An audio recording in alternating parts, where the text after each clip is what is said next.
Hi, everyone. We are going to continue on with health communication interventions. This is um, lectures 15.1 and 15.2. So we're going to talk about the types today. So last time we talked about theories of health behavior change. I'm sorry. Theories of health behavior change, intention, motivation, attitudes, outcome expectancies, social norms, things like that. And so campaigns really should focus on these target variables. They should make those variables a priority.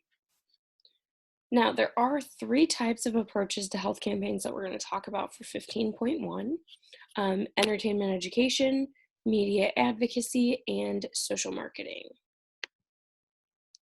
So, entertainment education, these are programs that are going to provide information surrounding health, promoting health behaviors, and it is purposefully designed um,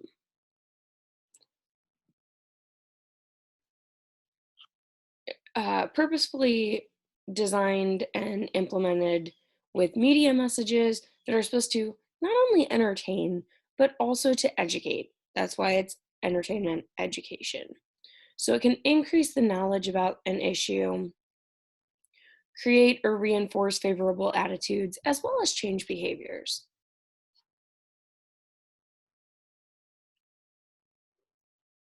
I'm so sorry. And then finally, it can raise awareness, increase knowledge. Why is that down there again? Okay, yeah. So that's the point of these. We want to raise awareness about issues. We want to teach people about issues. Um, Maybe just enhance their favorable attitudes, um, give them the skills necessary, and basically just motivate them socially for responsible actions. So, entertainment education uses a narrative to connect with the audience about unfolding events and characters. This invites audience members to participate versus overt or unsolicited persuasion attempts, right? So, when you have a narrative, you start getting attached. You get attached to these people. Um, and so, that's kind of what they're doing with entertainment education as well. It is really useful for people who have difficulty understanding or interpreting or processing health information on diverse topics. So, no, I don't think it was designed this way, but parts of Sex and the City.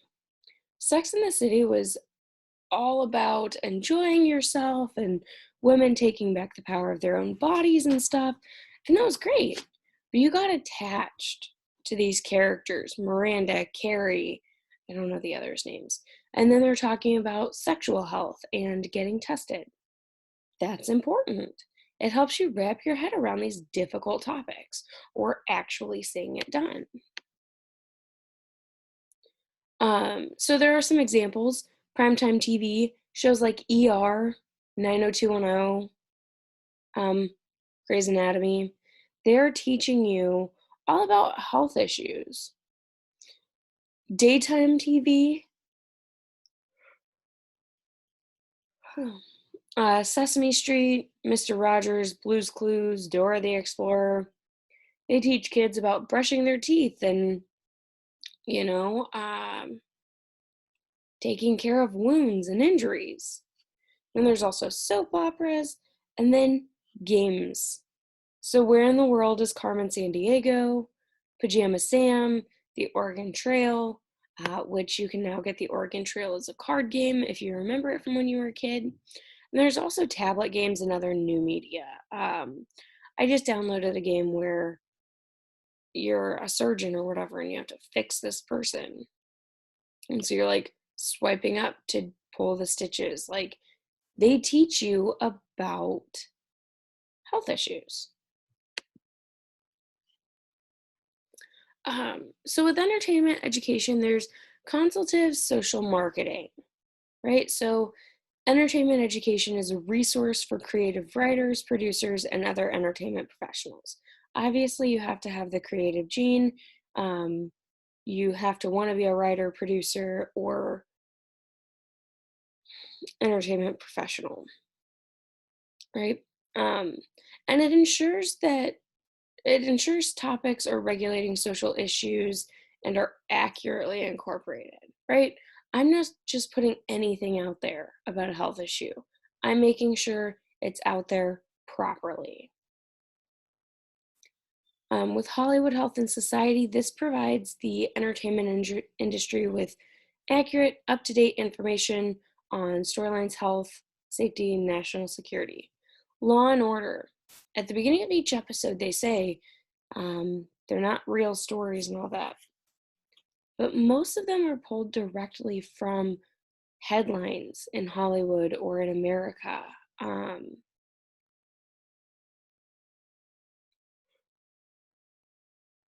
Most of the time, we don't realize they've been pulled directly from these stories because they're not like the big news stories that we hear about, right? But they're pulled from the headlines. All right. Next, we have media advocacy. So, this stimulates media coverage to reframe debates around issues and impact policies. Okay. So, it's all about how do you reframe this message? This, excuse me, strategic use of mass media with community organizing helps advance public policies, but the primary focus is on the role of news media. Secondary is paid advertising, but it's not a standalone program, right? It's a component. So I've talked about my dissertation a lot this semester. My primary focus of that was the role of news media and how they present opioid users, right? That was the primary focus. So it gains legitimacy to a social issue, increases credibility of the position, creates a sense of urgency to the problem, and it lets politicians know, hey, we're the community, but we see this as a priority, so you should too. Um, some of the aims of media advocacy are to move discourse from focus on individual behaviors to behaviors of policymakers. So these are the decisions that shape environments in which you would be able to act, right? So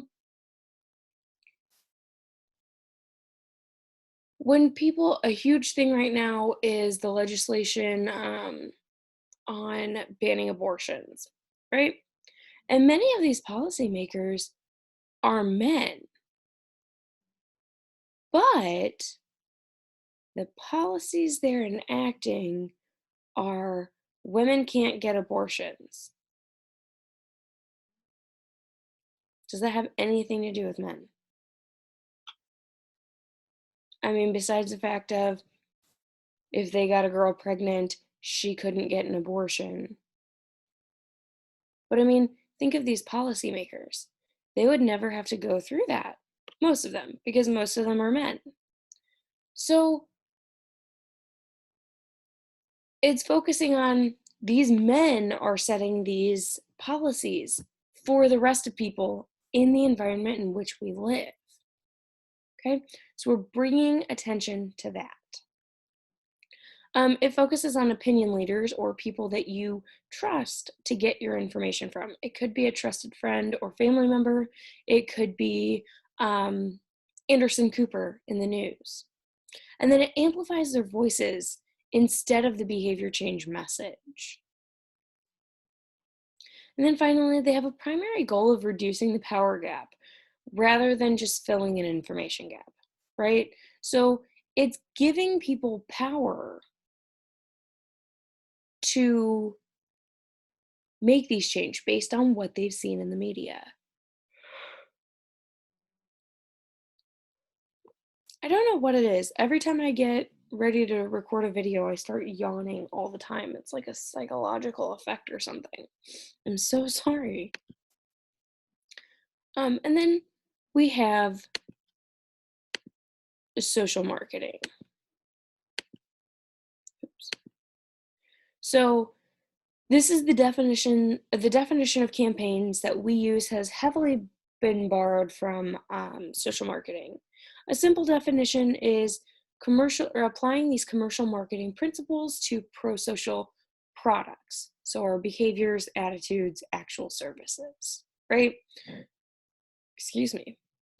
So we can see why our communication definition has borrowed from social marketing a lot. Ooh.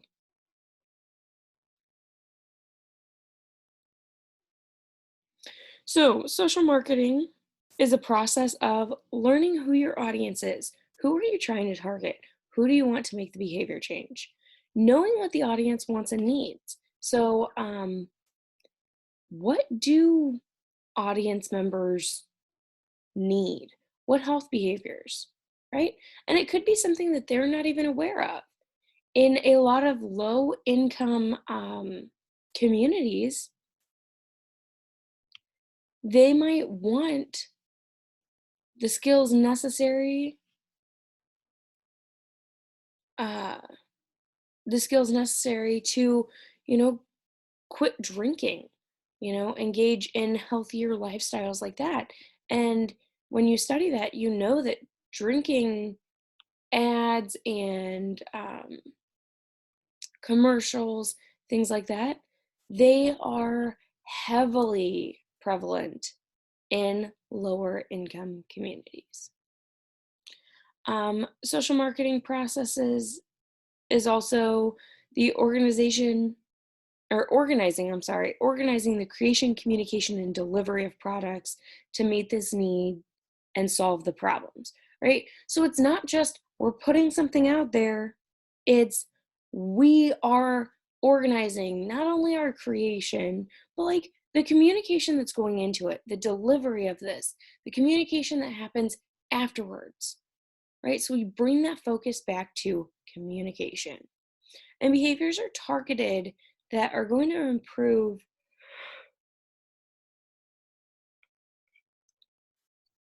people's well-being, right? So the society at large, not just I'm going to improve one person's well-being. It's all on society at large.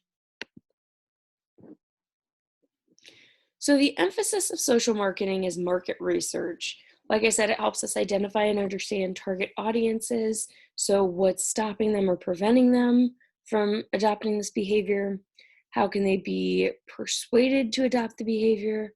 And how do we know if it worked, right? The campaign is the advertisement-like messages. So this could be posters, PSAs, trainings, other activities.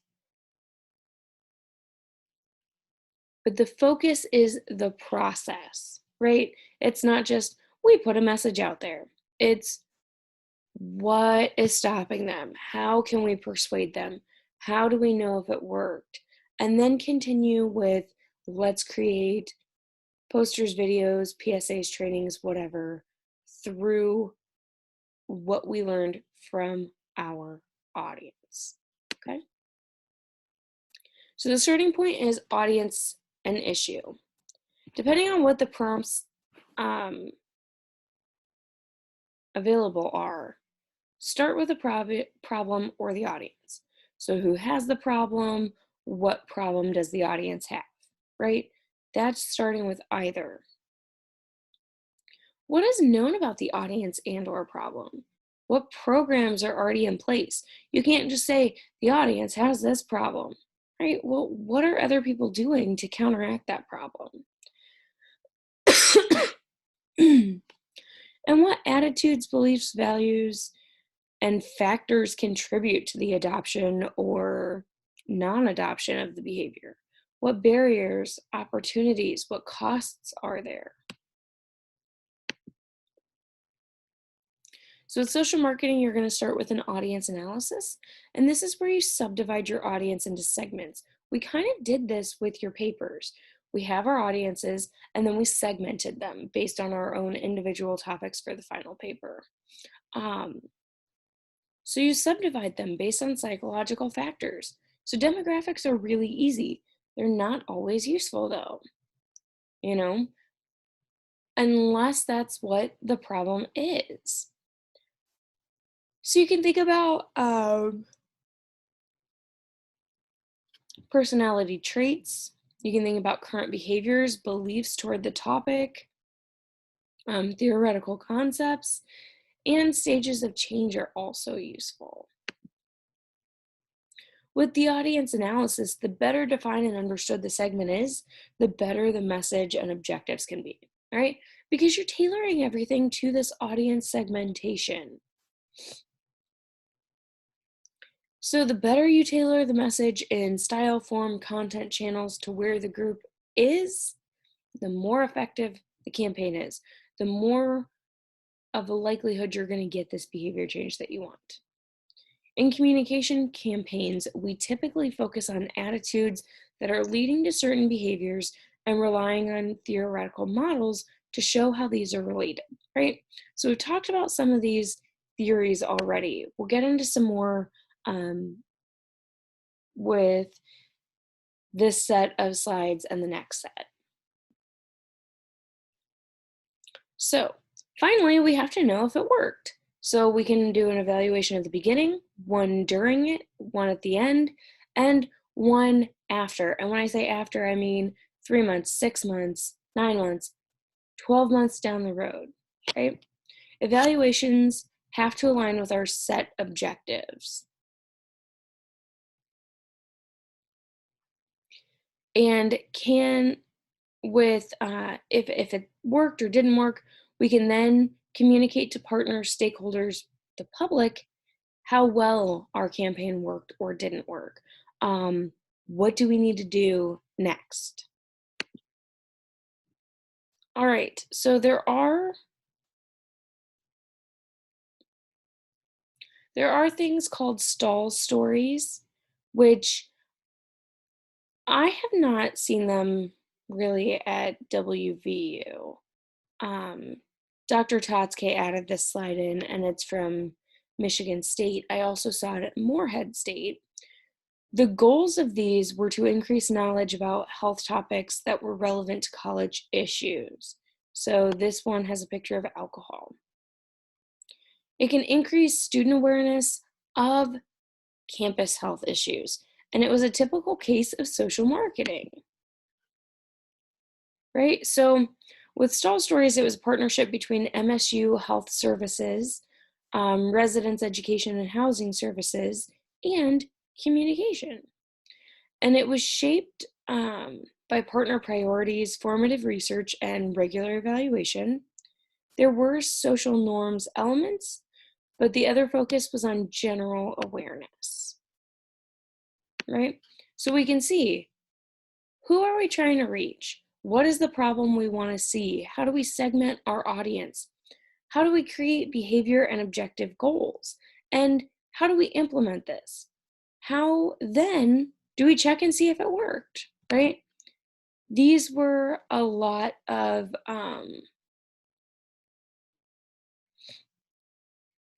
these are a lot of the processes of social marketing. So the the campaign process. There's pre-planning, designing, implementing, finishing, evaluating, and reporting back. These are the stages that we focus on. Okay. With pre-planning, there's problem identification, audience identification, and building partnerships. This order is project dependent, right? I'm not going to go build a partnership with somebody and say, hey, let's work together, and then come up with, well, what's the problem? Who's the audience, right? I'm going to do all that formative research ahead of time. That way I, have something to take to this partner and say, this is the problem, this is the audience it impacts, right? So then we do more formative research. This is the problem scope. How big is this problem? Does it affect almost everybody or almost nobody in these groups?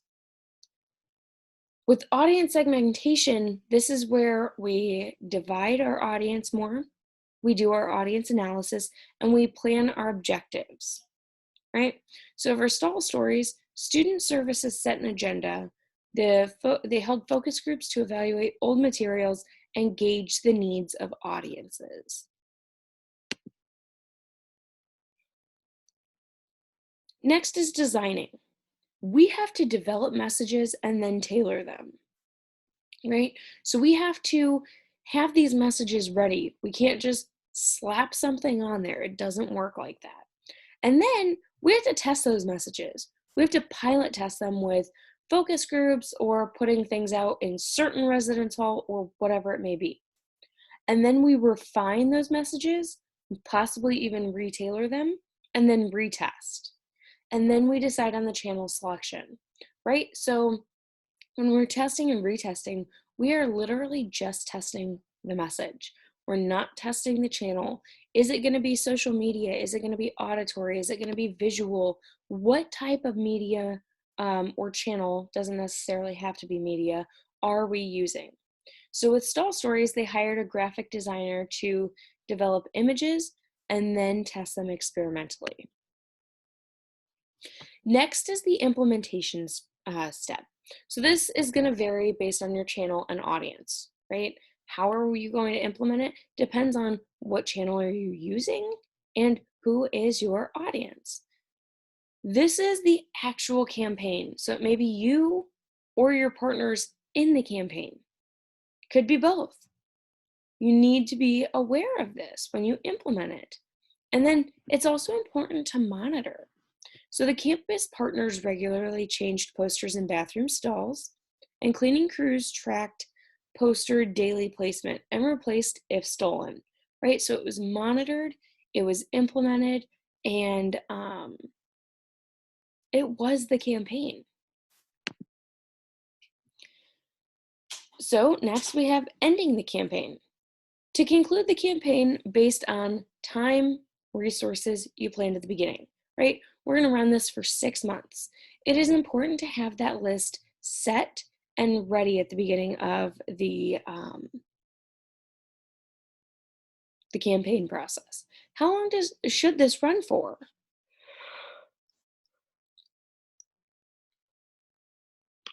You might have to remove messages, but you might be able to just leave them. And you can gauge effectiveness in this step of the campaign at this stage. So we compare metrics to baselines from the audience analysis step and potential unanticipated outcomes. So we did an evaluation at the beginning of the campaign. And then, again, throughout the campaign. So before the campaign started, during the campaign, when the campaign ended. And we can compare these metrics. We can see, okay, we're seeing behavior change. This is good. And then Stall Stories did intercept surveys. So awareness of the campaign, awareness of resources, and perceptions of health topics from the messages, right? So we're monitoring it. And then reporting back is the next step. So clients will almost always want to know, even if you are the client, they want to know what's going on, what happened.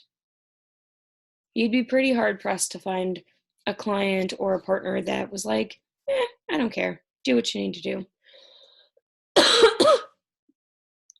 Usually a report or presentation of what you did, what happened, and how it ended is it's necessary. You're going to write something up. You're going to present this information. You're going to make it flashy. What happened? How did it end? And it's especially needed when payments are involved. So was the investment worth it? Stall Stories analyze surveys and message fidelity. And then They made a presentation and formal report to campus stakeholders. So, why don't campaigns work? There are some reasons for lackluster results. First, there's poor audience segmentation. We segmented based on demographics, age only, right? Maybe didn't provide us with the best results. There was limited channel selection. We could only do posters. We couldn't do anything else. No or limited theoretical guidance. So not using a theory to back up what you're doing. Imprecise objectives, things that you expected the audience to get out of it that didn't really match what you were doing. And then poor follow-up, right? We have to check in with our target audience members, not just at the end of the campaign, but at the end of our timeline. That could be a year from now. Did you make continuous behavior change that stuck? And if you didn't, what went wrong? And then poor follow-up. With the health campaign's definition, sometimes how we inform or influence our audience didn't work. How we select a group, our time frame didn't work. Messaging strategies. We were informed by behavior change theory that didn't really match what we were doing.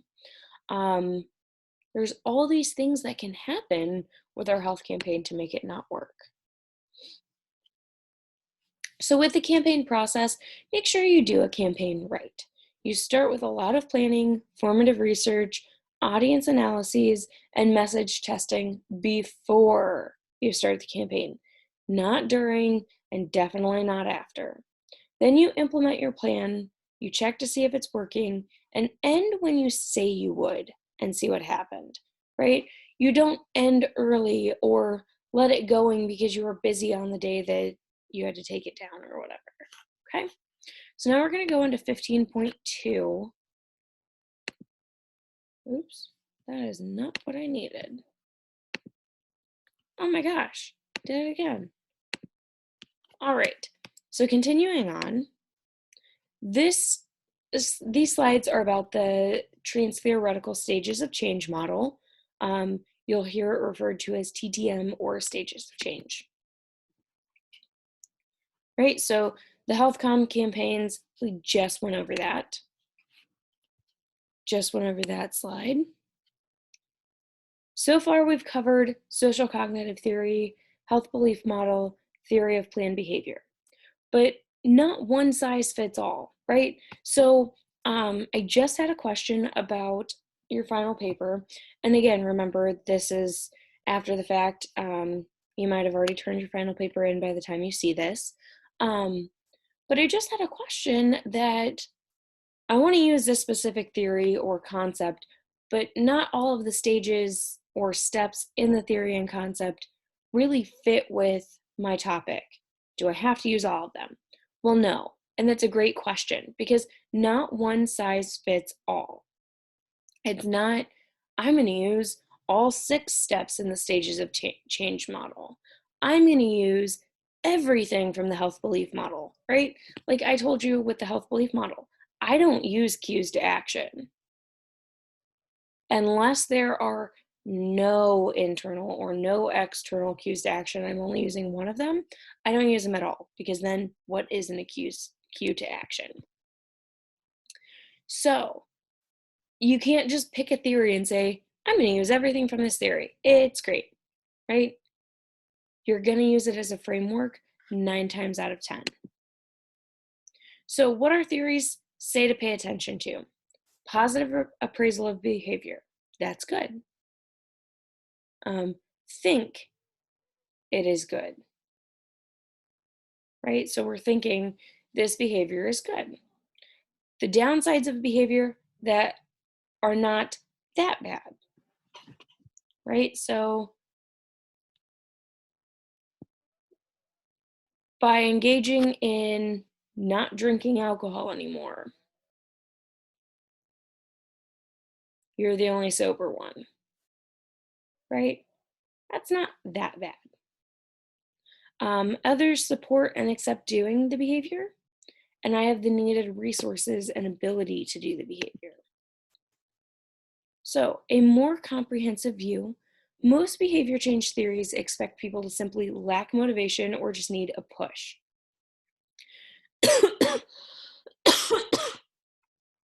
So, this assumes that all message recipients are ready and willing to change, right? I just needed that motivation. You gave me that, and so now here I am. I'm ready to go. Eh, not always true.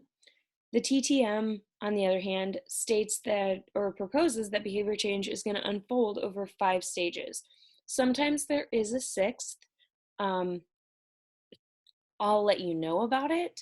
I don't know if the book, I can't remember if this edition of the book talks about the sixth stage or not, or if it was an earlier edition and it's gone now. So I will let you know about it. You can include it, but you know, I don't include the sixth stage. So it's a change that happens over time through these stages in order to, not in order to, the order in which these personal processes or factors are addressed matters in promoting sustained behavior change. And again, not one size fits all. You don't have to start at the beginning with this stage of change. So on the next slide, you see the model, stages of change, starting with pre-contemplation, ending with maintenance. So the stages are pre-contemplation, contemplation, preparation, action, maintenance, and termination. That's the sixth one that you may or may not use. It deals with relapse and change processes. So with stages of change, you might see it modeled like this spiral of change, or these bubbles where there's arrows going up, but an arrow also going down. That's the relapse that can happen.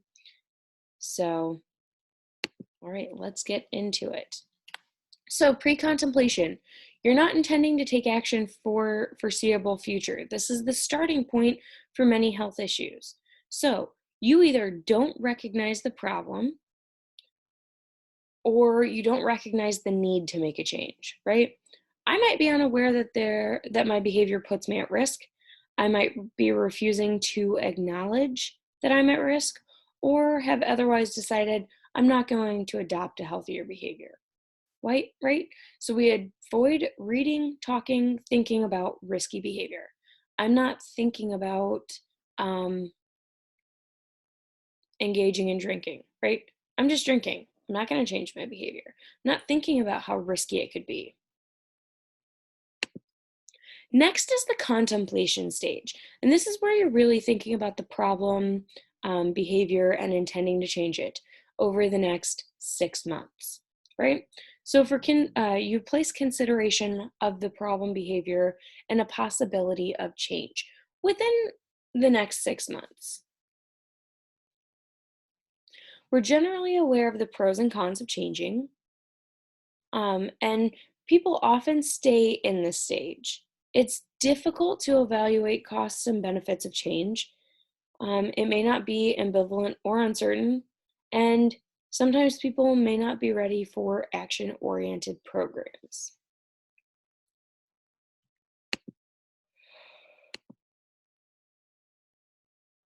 Um, so with thinking about it, I'm just trying to think about the problem and my behavior.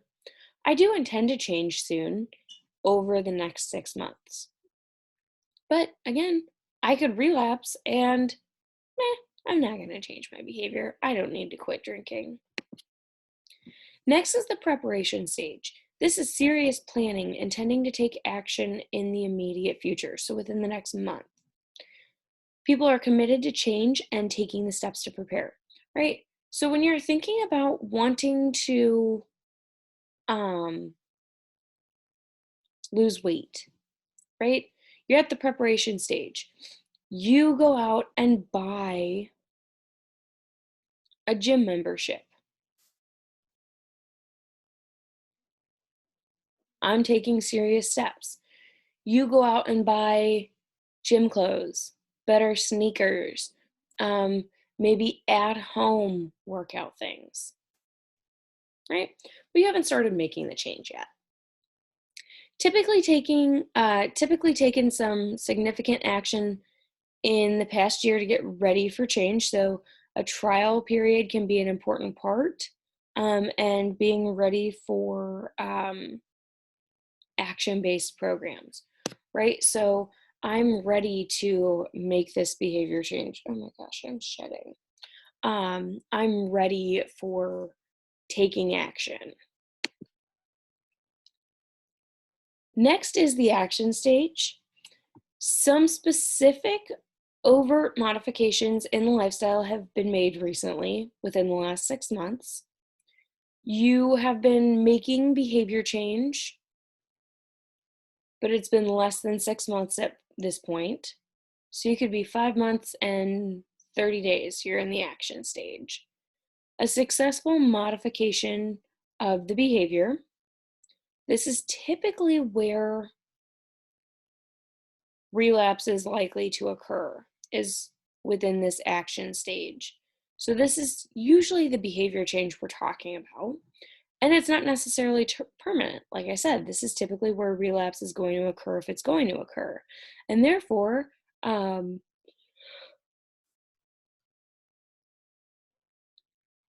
behavior change is not permanent.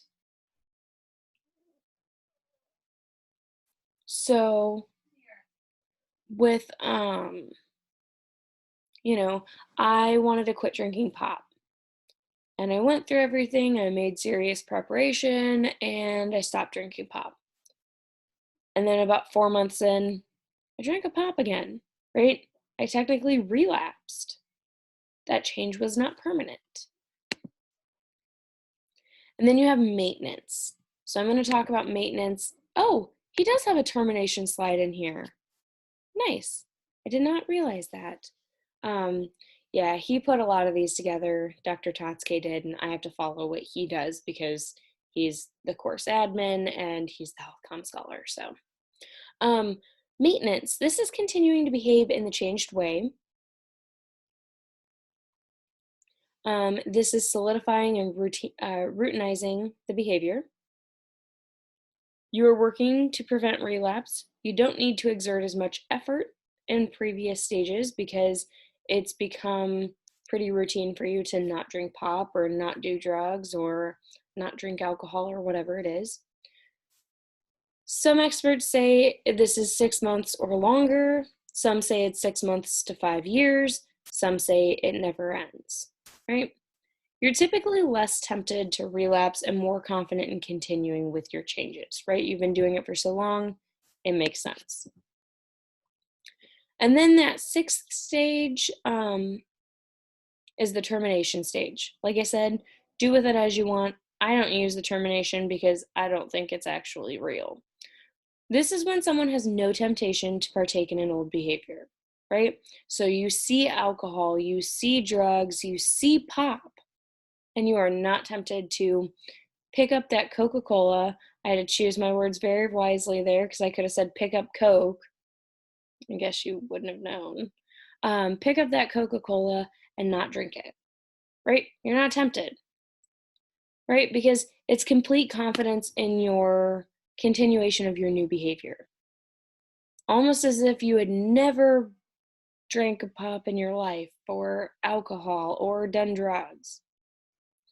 So there's a contemporary view of this model that say a behavior is never fully terminated, right? Like people who used to smoke, they smell nicotine, there's that temptation.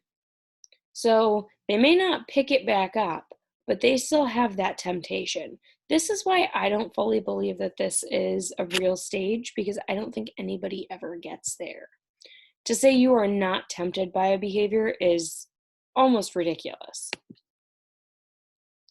So with stages of change, we have relapse, and this is moving back to a previous stage. It can occur at any point, although it is most common at the action stage because you're making this behavior change, but you're not really permanent or doing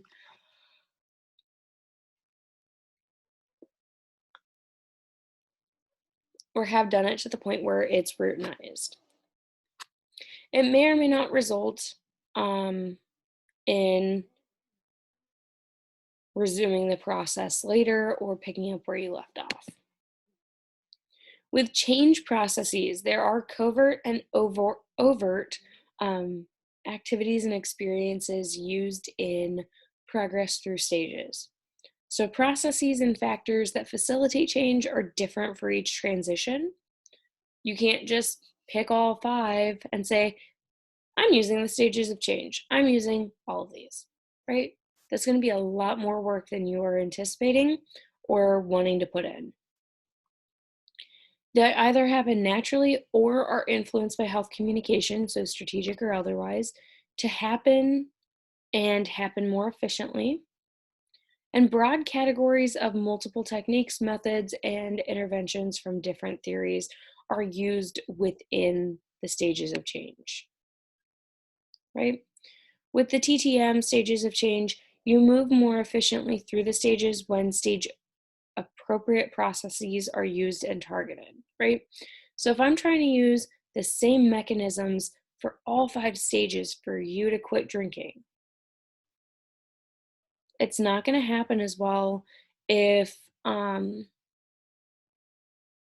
if I'm not using a stage appropriate processes.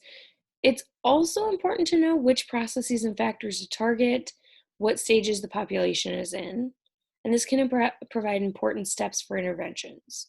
So, needs to address to move on, right? So, each person is going to be in a different stage, but you can have large groups of people in the same stage. So,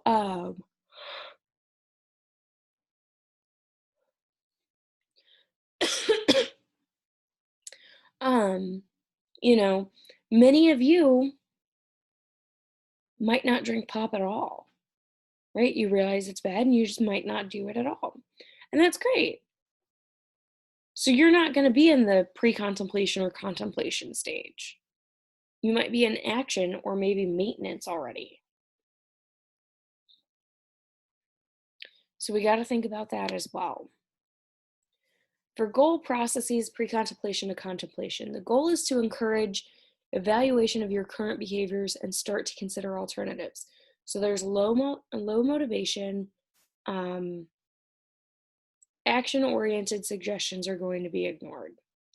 The most effective messages encourage self-evaluation rather than behavior change. So think about how this is impacting you.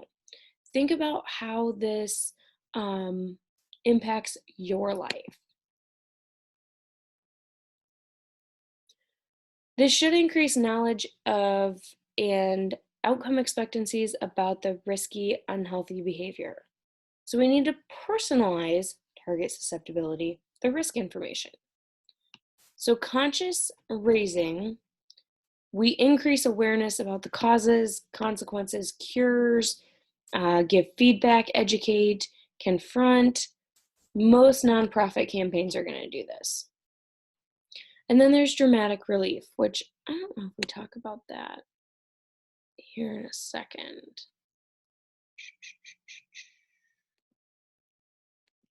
It's over these next 2 slides, so I'll go ahead and finish here. With dramatic relief, initially it's going to produce increased emotional experiences and then take action to reduce the tension.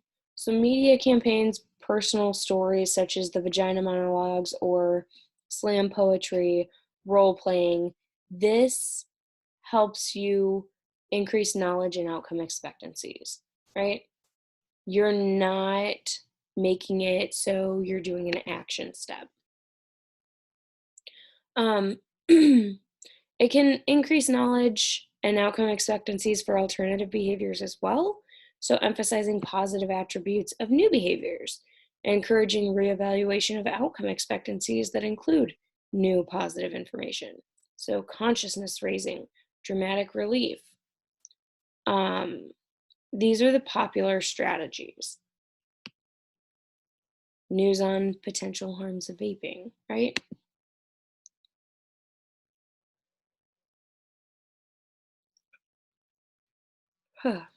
Sorry.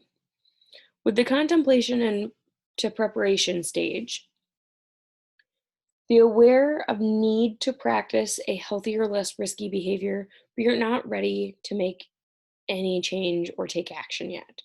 So you should encourage serious consideration of changing something about oneself, right? So messages should continue promoting positive outcome expectancies.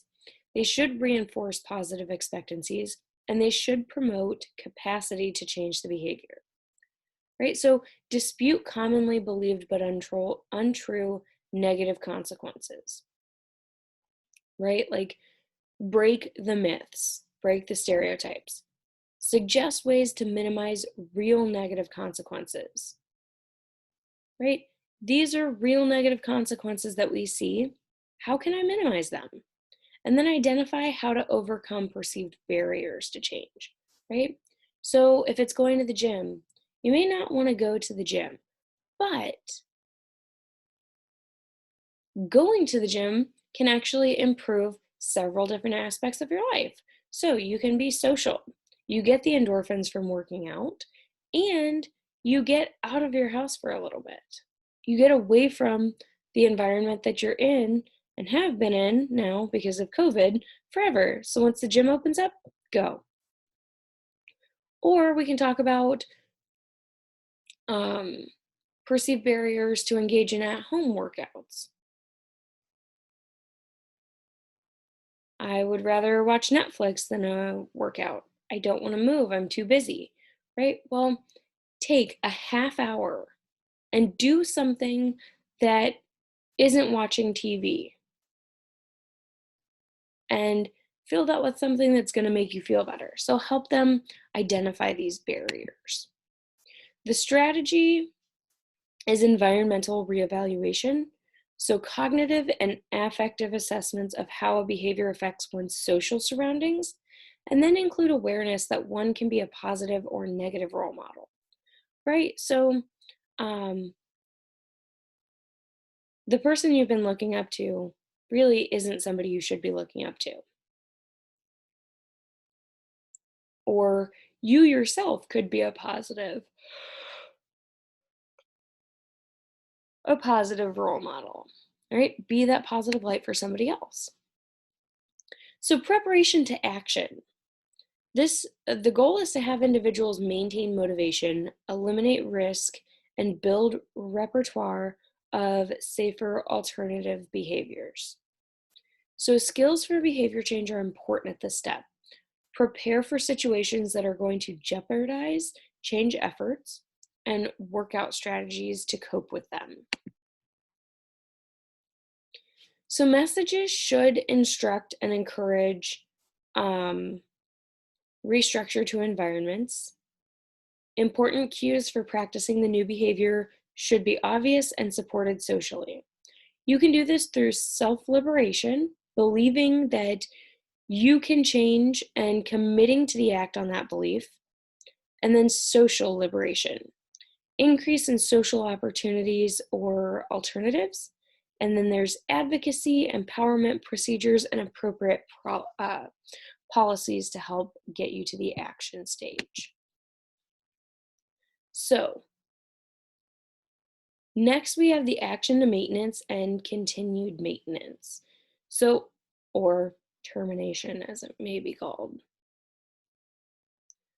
You're already practicing this new behavior regularly for at least 6 months.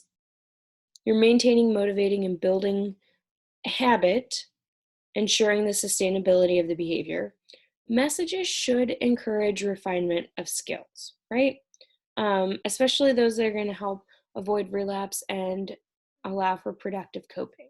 So I know how to go to the gym and work out, but Now I'm going to refine those skills. I'm going to do better workouts, more tailored workouts. I'm going to get into meditation to work out my body and mind, right? So you also need to maintain self-efficacy to cope with the new obstacles, setbacks that could happen, and slip-ups. These are normal and you can overcome them, and messages should bolster self-efficacy for dealing with new obstacles and setbacks, right? So you can get through all of these challenges. You can overcome these setbacks that happen, right? Messages should encourage people to feel good when they make progress towards goals, reiterate concrete long-term positive consequences for their change, right? So strategies for this are stimulus control, remove cues of unhealthy behaviors, and add prompts for healthy ones. So if you want to quit drinking pop, don't have pop in the household. Re-engineer the environment. Don't go to bars if you're trying to quit drinking. Contingency management. Provide consequences for taking steps in a particular direction. If you drink pop, you are not allowed to watch Netflix, whatever the consequence may be. And then use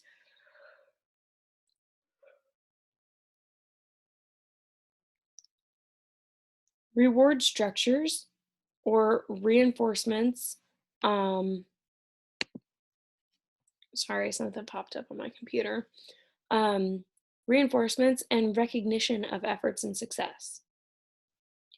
It's been 1 year since I drank pop. And so maybe you treat yourself to a good dinner or something. You haven't eaten out in a while. And then finally, helping relationships. So get social support to help maintain behavior change. Have caring, trusting, open, accepting people that you have relationships with surrounding you. Build therapeutic alliances. So this next slide, slide 31, is just what we just talked about, but it's in chart form. Strategic health communication should be tailored to the audience stage. Inappropriate stage tailoring is just going to be an ineffective intervention. So use cue adjustment or social support to someone in pre-contemplation, and they're going to ignore or be reactive, right? You have to select things based on where people are in the stages of change. Program objectives would reflect movement from one stage to the next instead of solving the problem, right? So you can enter the TTM at any stage. It doesn't have to be pre-contemplation. But you're not solving the problem, you're moving from one stage to the next. The final thing is your experience, but we're not doing it. So the final exam is going to be on Friday, May 8th from 5 p.m. to 7 p.m. It's on eCampus. It is out of my control. I can't have it as an open, downloadable document. Make sure you take it at that time. I will send out emails. I'm going to record an exam review, so you won't have to Skype in or anything. I know things are crazy during these last few weeks, so I'm just going to record it and post it. Yeah, so have a great day.